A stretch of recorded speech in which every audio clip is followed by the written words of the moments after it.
ভারত এবং অস্ট্রেলিয়ার boxing test শুরু হয়েছিল। মেলবোর্ন টেস্টে কি অবস্থা রয়েছে ভারত এবং অস্ট্রেলিয়ার? প্রথমত অস্ট্রেলিয়া 400+ রান করেছিল, সেখান থেকে ভারতের অবস্থা হয়েছিল যাচ্ছে তাই বলা যায়, কারণ তারা কিন্তু 5 উইকেট খুব দ্রুত হারিয়ে ফেলেছিল। শেষমেশ নীতিশ কুমার রেড্ডি এবং ওয়াশিংটন সুন্দরের 127 রানের জুটিতে কিন্তু ফলো অন পার হয়েছে এবং তারপর তারা কিন্তু আসলে বেশ ভালো একটা পজিশনে মোটামুটি অস্ট্রেলিয়াকে টেক্কা দেওয়ার মতো অবস্থায় রয়েছে।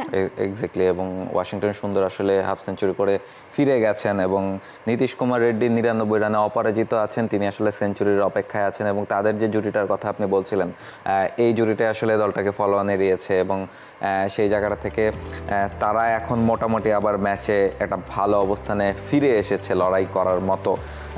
যদিও তারা এখনও 124 রানে পিছিয়ে আছে, তবে হাতে আরও 2টা উইকেট আছে। নীতিশ কুমার রেড্ডি এখনও উইকেটে আছেন।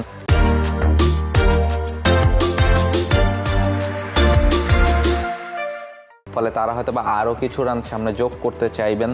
ফলে সেই জায়গাটা থেকে তারা কত রান যোগ করেন এবং শেষ পর্যন্ত আসলে কত রানে এগিয়ে থাকে অস্ট্রেলিয়া। ব্যাটিং শুরু করে, তবে সেকেন্ড ইনিংসটা খুব বেশি এখন ইম্পর্টেন্ট, মানে হয়তো বা 50-60 রানে যদি পিছিয়েও থাকে বা সেটা আসলে সেকেন্ড ইনিংসে খুব বেশি ইম্পর্টেন্ট হবে বলে আমার মনে হয় না। এটা যে কোনো মুহূর্তে আসলে এই ধরনের বড় বড় দলগুলো যখন ম্যাচ খেলে আমি দেখেছি যে মানে আমরা সবাই দেখেছি যে সিনারিও চেঞ্জ হতে খুব বেশি সময় লাগে না। আমরা কিন্তু আসলে শুরু থেকে যদি একটু দেখি যে ভারত এবং অস্ট্রেলিয়া মেলবোর্ন টেস্টটা যখন শুরু হলো তখন থেকেই সেই যে কোহলি আর স্যাম কনস্টাসের ধাক্কাধাক্কি, সেটা নিয়ে যে একটা আলোচনা শুরু হলো। এরপর কোহলি সেটার জন্য 4 লাখ টাকার মতো জরিমানাও খেলেন, একটা ডিমেরিট পয়েন্টও তিনি পেয়েছেন এবং সেগুলো নিয়ে আলোচনা করতে করতে অস্ট্রেলিয়া ব্যাট করে 400+ রান করে ফেলো। এরপর ভারত এসে কিন্তু খাবি খেলো। সো মনে হচ্ছিল ভারতের জন্য কিন্তু ডু অর ডাই ম্যাচ, কারণ টেস্ট চ্যাম্পিয়নশিপের ফাইনালে খেলতে হলে তাদেরকে জিততেই হবে, নো চান্স। সো যার কারণে ভারত কিন্তু আসলে মানে এখন যান বাঁচিয়ে মানে নীতিশ কুমার রেড্ডি তাদেরকে আসলে এখান থেকে লড়াচ্ছে। ফলো অনে পড়ে যাওয়া দলটা, ফলো অনে পড়ার দ্বার প্রান্তে থাকা দলটাকে টেনে নিয়ে এখন লিডের দিকে যাচ্ছে এবং সেঞ্চুরির পথে নীতিশ কুমার রেড্ডির প্রথম হাফ সেঞ্চুরি।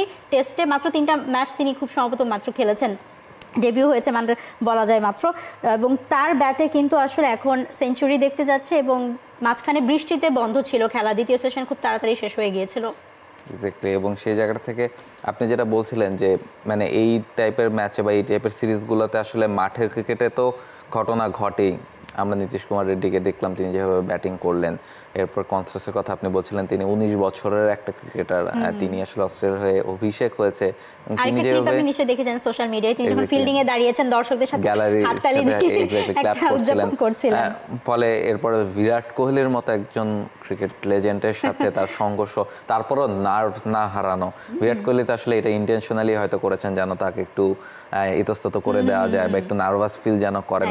এটা আসলে ক্রিকেটের কৌশল বলে আমার কাছে মনে হয়। ক্রিকেটটা আসলে মাঝে মাঝে আমরা যদি আরো 10-15 বছর আগে যখন টেস্ট ক্রিকেট হতো তখন আরো বেশি ন্যাস্টি হতো আমরা দেখেছি। ফলে এই সিরিজগুলোতে আসলে এই মজাগুলো দেখা যায় যে খুব বেশি জেন্টেল গেম দেখতেও মাঝে মাঝে খুব বোরিং লাগে।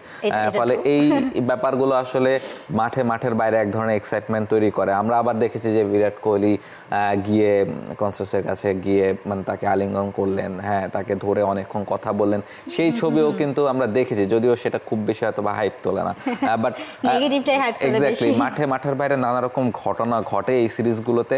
সেইটাই আসলে দর্শকদের জন্য যেমন বড় পাওয়া, চোখের দেখার শান্তি, এবং ক্রিকেটে যেটা ইম্পর্টেন্ট সবচেয়ে, টিমগুলো আসলে চায় ম্যাচ জিততে, সেটা খুব বেশি ইম্পর্টেন্ট। এবং ইন্ডিয়া আসলে আপনি যেটা বলছিলেন যে টেস্ট চ্যাম্পিয়নশিপের ফাইনালের লক্ষ্যে যেহেতু 2টা দলই খেলছে, আবার সাউথ আফ্রিকাও খুব ভালোভাবেই ফাইটে আছে, ফলে এই 3টা দলের মধ্যে আসলে খুব বেশি ইম্পর্টেন্ট এবং সেই জায়গাটাতে তারা চেষ্টা করছে যে আসলে, কারণ এই অস্ট্রেলিয়া, ইন্ডিয়া এবং সাউথ আফ্রিকা 3টা দলেরই এখনো সুযোগ রয়েছে টেস্ট চ্যাম্পিয়নশিপ ফাইনালে খেলার এবং ভারতের এই ম্যাচটা জিততেই হবে।